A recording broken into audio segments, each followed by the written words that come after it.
Daily. Taste the Daily. டெல்லிக்கு போயிட்டு வந்தாவிட்டு அண்ணாமலை சுறுசுறுப்பார். எப்போ ஹெலிகாப்டரே கையில் கொடுத்துட்டான் கையில். அண்ணாமலை ஹெலிகாப்டர் கொடுத்து எங்கே வேணால் பிரச்சாரம் போகணும். அண்ணாமலை சொன்னாராம், என்னை எதிர்த்தவர்களை நான் பிரச்சாரம் முதல்ல ஆரம்பிப்பேன், உங்களுக்கு அப்ஜெக்ஷன் இருக்கான்னு கேட்டாங்களாம். டெல்லி சொல்லிதான், தட் ஷோஸ் எ கிரேட்னஸ், உங்களுடைய பெருந்தன்மையை காட்டுது. அண்ணாமலை போகிற இடம் போலீஸே மேனேஜ் பண்ண முடியாத அளவு கிரௌடு.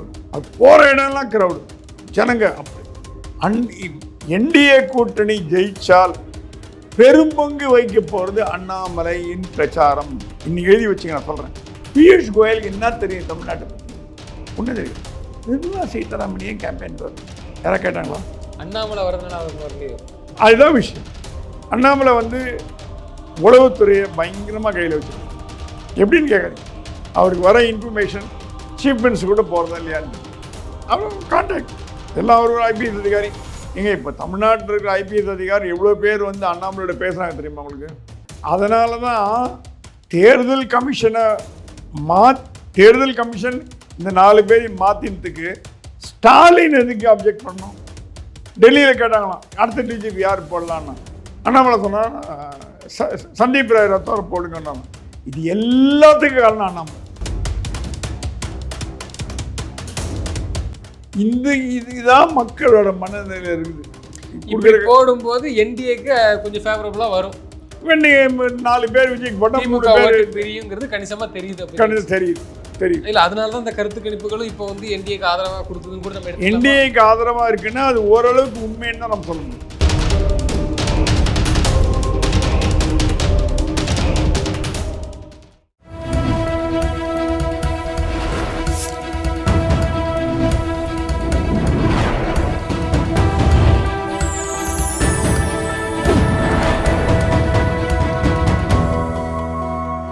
சேனல் 5 தமிழ் நேயர்களுக்கு வணக்கம். இன்றைய நேர்காணலில் நம்மோடு பேச இருப்பது மூத்த பத்திரிகையாளர் பிரகாசன் சுவாமி அவர்கள். சார் வணக்கம். சார் வணக்கம்.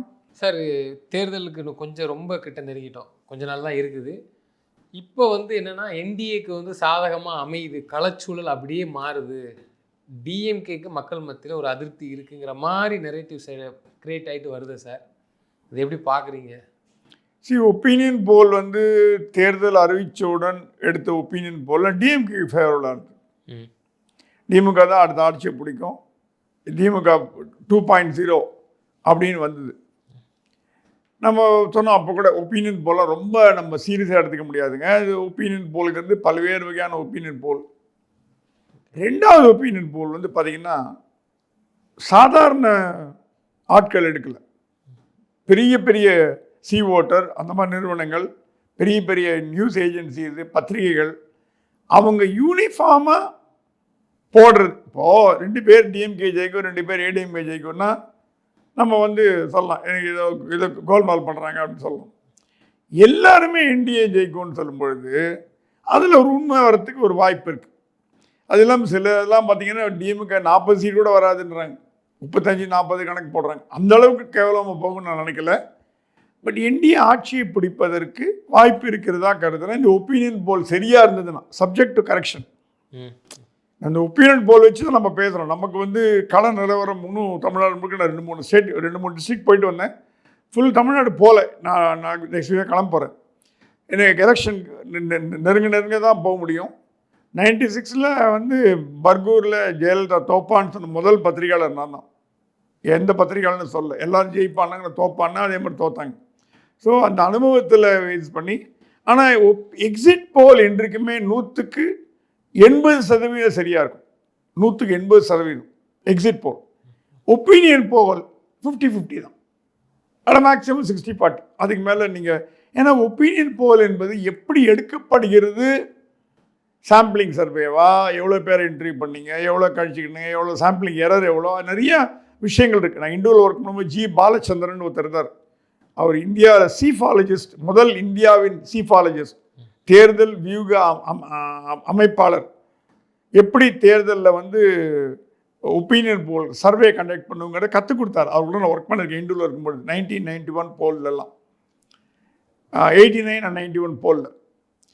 அந்த பீரியடில் பாலச்சந்திரன் மாதிரி ஆட்கள், இப்போ அவங்களாம் வயசாகி போச்சு, ரிட்டையர் ஆகி போயிட்டாங்க. பாலச்சந்திரன் அடுத்தபடி யாருமே இந்தியாவில் இல்லை. டாக்டர் ஜி பாலச்சந்திரன் கமலா ஹாரிஸோட மாமா அவர். கமலா ஹாரிஸோட மாமா இங்கே தான் இருக்கார். ஸோ இப்போ ஒரு ஒப்பீனியன் போல்களோட பேக்ரவுண்ட், அந்த ஒப்பீனியன் போல் ஹிந்து பண்ணுது. ஹிந்துங்கிறது பெரிய நிறுவனம், என்னதான் மனமாச்சரி இருந்தால் கூட ஹிந்து பொய் சொல்லாதுன்னு ஒரு ஒப்பீனியன். அது கரெக்டாக அந்த ஒப்பீனியன் போல் மேட்ச் ஆச்சு. ராம் தான் அதை பண்ணார் அந்த பீரியடில். அப்போ அவர் டிஎம்கேஎம்கேலாம் கிடையாது, இண்டிபெண்ட்டாக பண்ணார். ஜெயலலிதாவும் ஆதரிக்கல, ஒன்றும் பண்ணல. ஆனால் அதுக்கு பிறகு அந்த ஒப்பீனியன் போலோட நம்பிக்கைகள் குறைந்து கொண்டே வந்தன. ஸோ எந்த அளவுக்கு ஒப்பீனியன் போல் நம்ப முடியாமல் இருக்குன்னு தெரியல. ஆனால் இந்த ஒப்பீனியன் போல் இன்னைக்கு நேற்றுக்கு வந்து ஒப்பீனியன் போல் எடுத்த நிறுவனங்கள் மீது எனக்கு நம்பிக்கை இருக்கு.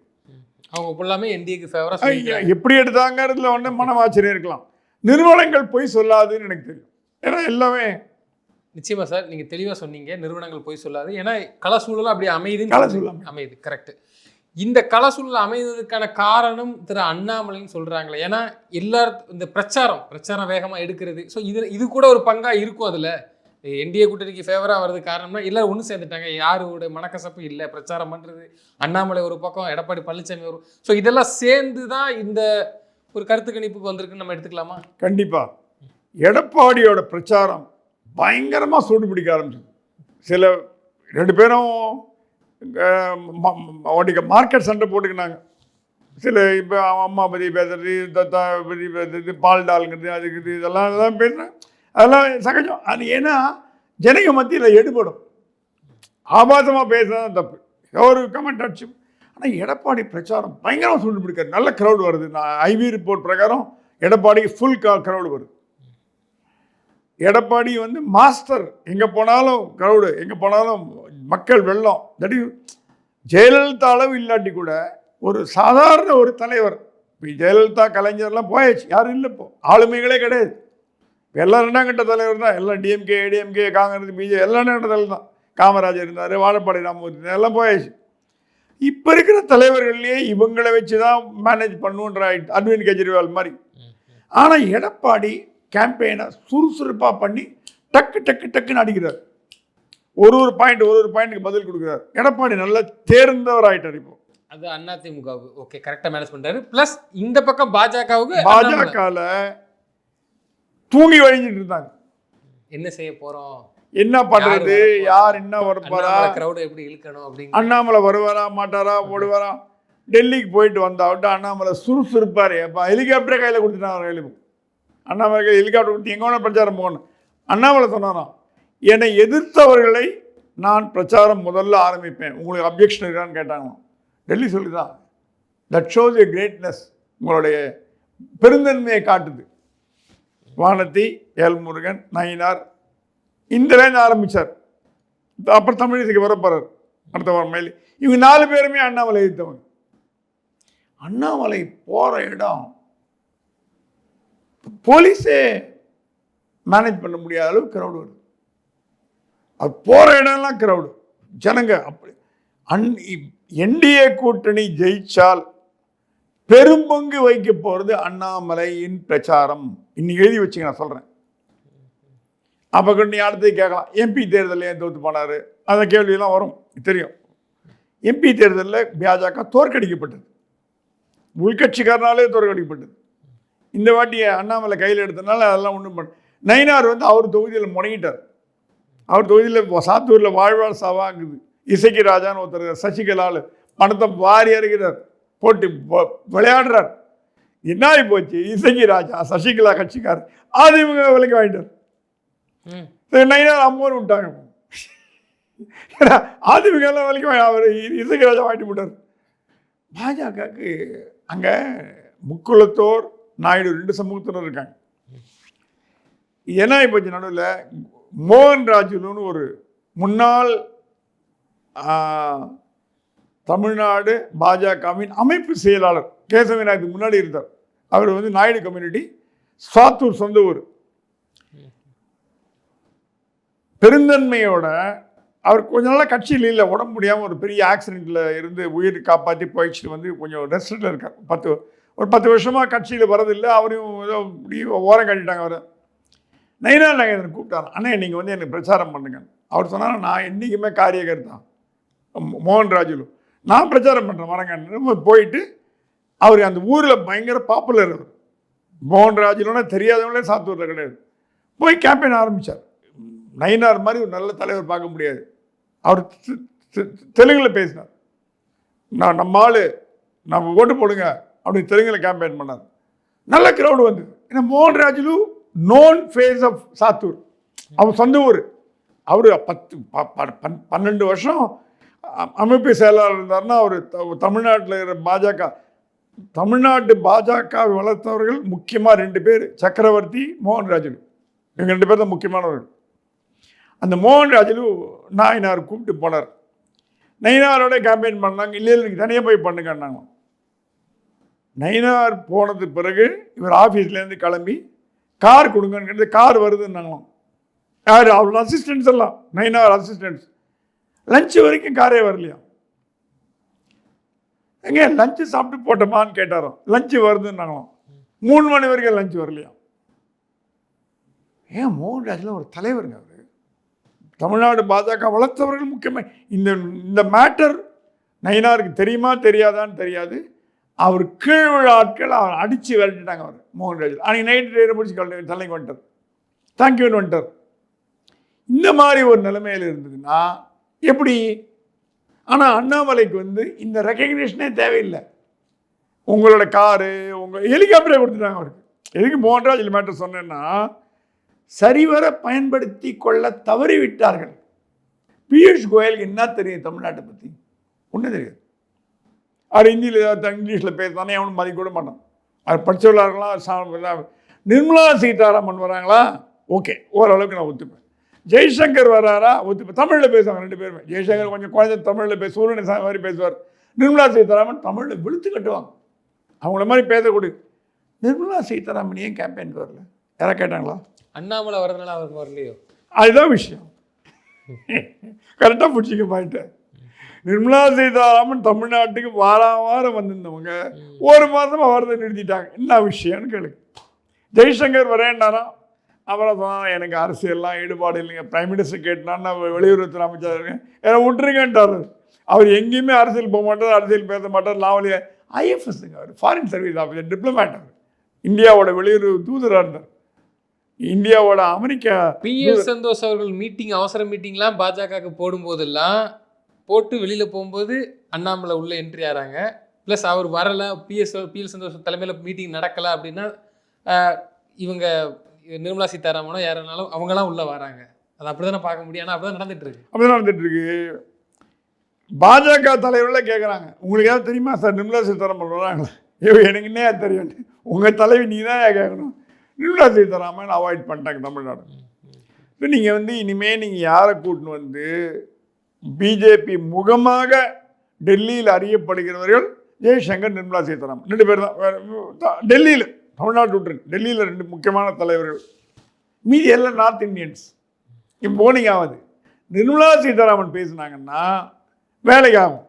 ஆனால் என்ன ஒரு பயப்படுறாங்க, நிர்மலா சீதாராமன் வந்தாங்கன்னா திமுக அட்டாக் பண்ணும். எங்களுக்கு பணமே கொடுக்கல 5 வருஷமா, மத்திய அரசாங்கத்துலேருந்து பணம் வரல, நிதி வரல, PM ஸ்ரீ ஆரம்பின்றான், அது பண்ணுறான், அட்டாக் போயிடும், இருக்கிற ஓட்டும் போயிடுன்ற பயத்தில் நிர்மலா சீதாராமன் வராதேன்னு சொன்னாங்கன்னு கேள்விப்பட்டோம். எப்படி போகுது பாரு கதை. வரேன்னு அம்மா நீ வர, நீங்கள் போகாது, நீங்கள் போனீங்கன்னா கதை கந்தலப்படும். ஸ்டாலின் ஆரம்பிச்சுருவார், பணமே கொடுக்கலன்னு வேறு ட்ராக்கில் போயிடுவார், நீங்கள் விட்டுருங்க அப்படின்ட்டாங்களாம். அந்த அம்மா அப்செட்டில் இருக்குது. நான் போய் கேம்பெயின் பண்ணுறேன் வானாண்டிங்க. ஸோ இப்படி ஒரு குளறுபடி நடுவில் NDA ஜெயிச்சு வரதா இருந்தால் 2 பேர் காரணம், அண்ணாமலை, எடப்பாடி. அண்ணாமலைகிட்ட வருவோம். அண்ணாமலை உளவுத்துறையை பயங்கரமாக கையில் வச்சுருக்காரு. எப்படின்னு கேட்குறீங்க, அவருக்கு வர இன்ஃபர்மேஷன் சீஃப் மினிஸ்டர் கூட போகிறதா இல்லையான்னு தெரியல. அவர் கான்டாக்ட் எல்லாம் ஒரு IPS அதிகாரி. எங்கே இப்போ தமிழ்நாட்டில் இருக்கிற IPS அதிகாரி எவ்வளோ பேர் அண்ணாமலையோட பேசுகிறாங்க தெரியுமா உங்களுக்கு? டெல்லியில் போய் சொன்னாராம், DGP, commissioner, home secretary, chief secretary மாற்றலைன்னா இந்த தேர்தலில் 1 ஓட்டு கூட NDAக்கு வராதுன்னு. அப்போ இதை மாற்றினதுக்கான முக்கிய பங்கு கேளுங்க, வராதுண்ணா. உடனே நிதின் நம்பின்னு கேட்டாரா, வாட்னு. நிதின் உங்களுக்கு எதாவது தெரியாது, அனுபவம் இல்லை. இவங்க 4 பேருமே ப்ரோ DMK, வேறு வழி இல்லை அவங்களால். அதனால தான் தேர்தல் கமிஷனை தேர்தல் கமிஷன் இந்த 4 பேரையும் மாற்றினதுக்கு ஸ்டாலின் எதுக்கு அப்ஜெக்ட் பண்ணோம்? அதிகாரிகள் மாற்றதும் காமன். ஏன்னா டெல்லியில் கேட்டாங்களாம் அடுத்த டிஜிபி யார் போடலான்னா, அண்ணாமலை சொன்னார் சந்தீப் ராய் ரத்தோரை போடுங்கன்னு ஃபோன் பண்ணி கேட்டேன். ஹோம் செக்ரட்டரி சொன்னாங்க அவர் டிஎம்கே வாச்சேன்னாங்க. அண்ணாமலை சொன்னார் அவர் டிஎம்கேவே கிடையாது, அவர் டிஎம்கேவால் பழிவாங்கப்பட்டவர். திமுக அவரை அலிகேஷன் பண்ணி அவருக்கு டிஜிபி பதவி கொடுக்க விடாமல் பண்ணிது. அது திமுகன்னு சொல்லாது, இண்டிபெண்டன்ட் மேன் அப்படின்னா ஓகே ரைட். அப்புறம் சீஃப் செக்ரட்டரி யார் போடலாம்? சாய்குமார் ஏன் போடலாம் கேட்டார். அண்ணாமலை சொன்னாரா 5 வருஷமாக தண்ணி இல்லாத காட்டில் இருக்காருங்க. அவர் பண்ண ஒரே தப்பு கடந்த ஆட்சியில் எடப்பாடி பழனிசாமியோட செயலாளராக இருந்த ஒரே தப்புனால 5 வருஷமாக தண்ணி இல்லாத காட்டில் இருக்கார். நேர்மையான அதிகாரி. Okay tick. இது எல்லாத்துக்கும் காரணம் அண்ணாமலை. விஜய் வந்து நன்றி சொல்லணும்னா அருண் எடுத்தது காரணம், அண்ணாமலை கமிஷன் எடுத்தது காரணம். இவங்க இப்போ நான் கூட கேட்டேன், இவங்க பதவி 23rd இவங்க பதவி 23rd முடிஞ்சு போயிடுமான்னு. இல்லை, ரிசல்ட் வர வரைக்கும் உண்டு. ஏன்னா சில பேர் சொன்னாங்க இல்லைங்க எலெக்ஷன் முன்னாடி அடுத்த நாள் தூக்கிடுவாங்க. ரிசல்ட் வர வரைக்கும் காபந்து சர்க்கார் தான். ஸ்டாலினால் வந்து மேஜர் முடிவுகள் எடுக்க முடியாது. அதனால் காபந்து சர்க்கார் இதை மாற்றுறதுக்கான வழி இல்லை. ஸோ நம்ம கூட்டி கழிச்சு பார்த்தோம்னா மக்கள் மத்தியில் திமுக அரசாங்கத்தின் மீது வெறுப்பு இருக்கிறதாருன்னா இருக்கா மாதிரி தான் தெரியுது. ஆன்டி இன்கம்பன்சி வேவருக்கான இருக்குது. நீங்கள் ஆந்திராவில் எல்லாம் பணம் கொடுத்து பண்ணி கூட ஜெகன்மோகன் ரெட்டியால் வர முடியல. அதனால் இவங்க என்ன சொல்கிறாங்க, பணத்தால் மட்டுமே வாக்கு போடும் வாக்காளர்கள் குறைந்து வருகிறார்கள். இப்போ யங்ஸ்டர் இந்த 18லேருந்து 20-30 எல்லாம் விஜய்க்கு போடுறான் வச்சுக்கோங்க. ஒரு பேஜுக்கு பணம் வாங்கம்னா போடுறான், மோடிக்கு போடுறான் வச்சுக்கோங்க, பணம் வாங்கம்னா போடுறான். ஏன்னா அவனுக்கு வந்து ஐடியாலஜி ஆகி போச்சு. இப்போ எப்படி எம்ஜிஆர் ஜெயலலிதாவுக்கு போட்டாங்களோ அந்த மாதிரி ஆகிப்போச்சு. அந்த மாதிரி ஆகிப்போச்சு. சார் நீங்கள் சொல்லும்போது கூட சொல்லியிருந்தீங்க, அதனால தான் விஜய் அவர்களுக்கு கூட அண்ணாமலை அவர்கள் வந்து இப்போ ஆதரவாக பேசுகிறாங்க. படம் இந்த மாதிரி லீக் ஆனதெல்லாம் தப்பு தான், ப்ளஸ் விஜய் அவர்கள் பிரச்சாரம் போகணும், அதுக்கான வாய்ப்பு கொடுக்கணும்னு சொல்லி அதனால தான் மாற்றினதுக்கு கூட அண்ணாமலை தான் முக்கிய காரணம். இப்போ விஜய் கூட தாராளமாக பிரச்சாரம் போகலாம், அந்த அதிகாரிகளை மாற்றப்பட்டதுக்கு 2 விஷயம் பார்க்கப்படுது சார். விஜய் அவர்களுக்கு இவ்வளோ பெனிஃபிட் கொடுக்குறாங்க அதனால இல்லை, பட் நேச்சராகவே அமையுதுன்னா இது வந்து திமுக ஓட்டை பிரிக்கிறதுக்கு நமக்கு சப்போர்ட்டாக இருக்கும் என்டிஏக்கு. ஒன்று பாருங்க, ஜனநாயகன் படம் ரிலீஸ் பண்ண கள்ளத்தனமாக ரிலீஸ் பண்ணதுக்கு 6 பேரை கைது பண்ணியிருக்காங்க. திமுக அரசாங்கம் தான் கைது பண்ணியிருக்குமா? ஃபுல் இப்போ காபந்து அரசாங்கம் ஃபுல் ஃப்ளெஜ்ஜாக திமுகவோட டிஜிபியோ கமிஷனரோ இருந்தால் கவர் பண்ணியிருக்குமா? பண்ணியிருக்காது. ஏன்னா இப்போ இருக்கிற அதிகாரிகள்லாம் இண்டிபெண்ட் நேர்மையான அதிகாரிகள். திமுக கிடையாது, அதிமுக கிடையாது, பிஜேபி கிடையாது, காங்கிரஸ் கிடையாது. நம்ம வேலை பண்ணிட்டு போயிட்டு எது நியாயமாக சட்ட பிரகாரம் இல்லை. அந்த நியாயமான விஷயங்கள் மட்டுமே யதார்த்தமாக எப்படி அமையுதுன்னா என்டிஏ கூட்டணிக்கு சாதகமாக அமையுது இல்லை. ஏன்னா திமுக ஓட்ட கணிசமாக விஜய் அவர்கள் பிரிப்பாரு. இப்போ விஜய் பிரச்சாரம் இனிமேல தொடர்ந்து நடக்க போகிறது. ஏன்னா போலீஸ் எல்லாம் மாற்றியாச்சு. ஏங்க ஒரு அதிகாரி பதவியை விட்டு போகும்போது கடைசி கையெழுத்து ஒரு பத்திரிகையாளரை குண்டாஸில் போட்டு போறாரு. அப்போ என்ன ஒரு உள்நோக்கம் இருக்கும் யோசிச்சு பாருங்க. யார் சார் அது? அருண் வந்து சவுக்கு சங்கர் மேலே குண்டாஸ் போட்டு போனார். கடைசி கையெழுத்து சீட்டு விட்டு எழுந்து போனார். இப்போ மறுபடியும் ஒரு வழக்குன்னு சொல்லி குண்டாஸ் அவங்க அம்மா இறந்து போயிட்டாங்க. சவுக்கு சங்கர் அம்மா இறந்து போயிட்டாங்க. என்ன சார் ஒரு தகவல் இல்லை தெரியல எனக்கு வந்து சவுக்கு சங்கர் அம்மா இறந்து போயிட்டாங்க. வந்து அவர் ரிலீஸ் பண்ணுவாங்களா, பாடியை வந்து பாப்பாக்கு விடுவாங்களா என்னன்னு தெரியல. தனி மனித தாக்குதல், தனி மனித வெறுப்பு, இது இண்டிவிஜுவல் உனக்கு கண்டா பிடிக்காமனா எனக்கு கண்டா பிடிக்கும். ஒரு அரசாங்கம் ஒரு தனி மனிதனை தாக்குதல் பண்ணக்கூடாது. அவருக்கு சவுக்கு சங்கர் நியாயமா ரைட்டா தப்பாங்கிறத பற்றி நான் போக தயாராக இல்லை. அது உங்களுக்குள்ள பேசிட்டுக்கோங்க, ஸ்டார்ட் பண்ணிக்கோங்க. ஆனால் தனி மனித தாக்குதல், அவர் வீட்டில் வந்து மரம் தூக்கி போட்டாங்களே, எவ்வளோ பேர் போய் அரெஸ்ட் பண்ண முடிஞ்சது? ஒன்றும் பண்ணல. ஸோ நான் என்ன சொல்ல வரேன்னா, இந்த மாதிரி சுச்சுவேஷனில் மக்கள் எல்லாத்தையும் கவனிச்சுட்டு வராங்க. ஜனங்க வந்து எல்லாத்தையும் கூர்மையாக அவங்கள மாதிரி யூடியூப்னால கவனிச்சுட்டு வராங்க. இந்த தடவை போடும் வாக்குகள் 20% படத்துக்கு அவசரம் போடுவாங்க, 80% மனசாட்சி பிரகாரம். அதான் என் ஃபேமிலி ஒருத்தர் கேட்டேன், எங்கேயோ யாரோ ஒரு கேண்டிடேட் வந்து 1/4 கிராம் தங்க காசு கொடுத்துட்டு போனாங்க. சென்னையில் நடக்குது. எலெக்ஷன் கமிஷன் என்ன பண்ணுறதுன்னு தெரியல. திமுக ஆதரவா, ஏதிமுக ஆதரவா, பாஜக ஆதரவா, ஏன்னா மத்திய அரசாங்கம் வந்து சாஃப்ட் ஆகி போச்சு பிஜேபி மேலே, டிஎம்கே மேலே. நான் கேட்டேன், ஏன் தங்க காசு கொடுத்தா அப்போ அந்த கட்சிக்கு தான் போடுவீங்களான்னு கேட்டேன்.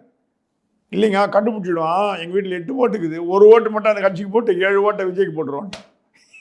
அவன் பிளான் பாருங்க, நீங்கள் கொடுத்ததுக்கு மரியாதைக்கு ஒரு ஓட்டு போட்டுருவோம் உங்கள் கட்சிக்கு, எந்த கட்சிக்கும் தெரியாது, ஒரு ஓட்டை போட்டுருவோம், நீ 7 ஓட்டு விஜய்க்கு போட்டுருவோம்.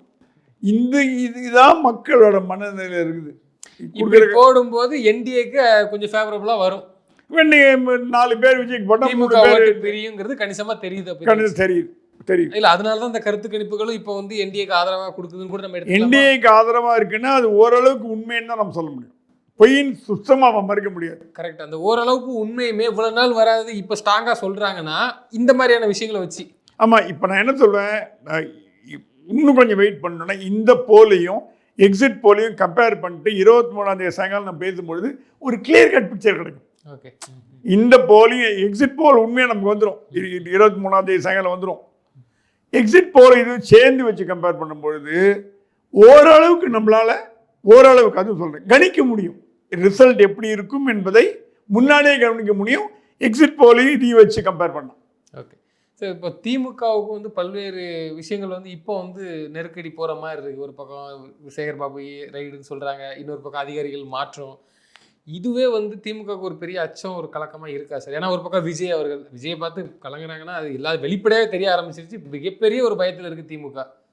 நான் கேள்விப்பட்ட வரைக்கும் புது டிஜிபியோ மற்ற அதிகாரிகளோ 2 அமைச்சர்களை மீது நடவடிக்கை எடுத்து எஃப்ஐஆர் போட்டு கைது செய்ய போகிறதா கேள்விப்பட்டேன். தேர்தலுக்கு முன்னாடி 2 திமுக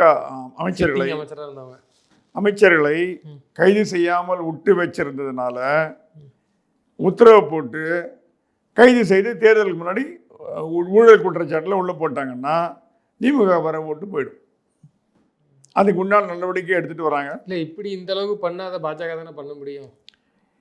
இல்லை, பாஜக இல்லைம்மா, ஹைகோர்ட் உத்தரவை மீறாமல் இருக்கும் பொழுது பாஜக என்ன பண்ணும், மீறக்கூடாதுன்னு சொல்லுமான்னா? இல்லை, நீங்கள் ஹைகோர்ட்டே மதிக்கல. இல்லை, பொன்முடி அவர்களுக்கே கிட்டத்தட்ட அவர் கண்டிப்பாக தண்டனை கொடுக்கப்படும் சொல்லி கடைசி நேரத்தில் ரிலீஃப் பண்ணிட்டாங்களே, அவர் வழக்கே வந்து ரத்து பண்ணிட்டு இது பண்ணிட்டு போயிட்டாங்க. 2G என்னாச்சு? 2Gயில் என்னோட நண்பரை கேட்ட சுப்ரீம் கோர்ட் லாயர், ஓகே, என்ஃபோர்ஸ்மெண்ட்லேருந்து யாருமே கவர்மெண்ட்டுக்கு ஆதரவாக அந்த கோர்ட்டுக்கு போகல, வாய்தா வாங்கி ஜட்ஜுக்கே கோவம் வந்து என்ஃபோர்ஸ்மெண்ட்டில் லாயர் இருக்கீங்களா இல்லையான்னு கேட்டாராம். அந்த ராஜா கனிமொழியில் ரிலீஸ் பண்ணிட்டார். இப்போ என்ஃபோர்ஸ்மெண்ட் லாயரை வேலைக்கு வாங்கிட்டாங்களா? தமிழ்நாட்டில் கூடங்க இடி, இன்கம் டேக்ஸு அதில் போட்டிருக்க லாயர்கள்லாம் வேலைக்கு ஆகாதவங்க. நம்மக்கிட்ட பிஜேபி கிட்ட நல்ல இப்போது டிஎம்கே ஆட்சிக்கு வந்ததுன்னா சண்முக சுந்தரம், விபி ராமன் பையன், என்ஆர் இளங்கோ, வில்சன், ஜாம்பவான்களை போடும். அவங்களாம் நெருப்பு மாதிரி திமுகவை காப்பாற்றுறதே டிஎம்கே லீகல் விங்கு தான். யார் இருக்கிறா பிஜேபியில்? யாரும் இல்லை. ஒரு நல்ல ஒரு ஸ்ட்ராங் லாயர் சொல்லுங்க பார்க்கலாம். ஆர்எஸ்எஸ்லேருந்து எவ்வளோ லாயர் இருக்காங்க? அப்படி இருந்தாலும் காசு வாங்கிட்டு போயிடுறாங்க. இது இடிக்கு, ஏன்னா பல இடி வழக்குகள் தோத்துறதுக்கு காரணமே இடி தான். எதிர்கட்சி தானே சொல்லாதீங்க. அவன் என்ன பண்ணும், நீ ஜாலியாக வரல, நான் உட்காந்துருக்கேன்.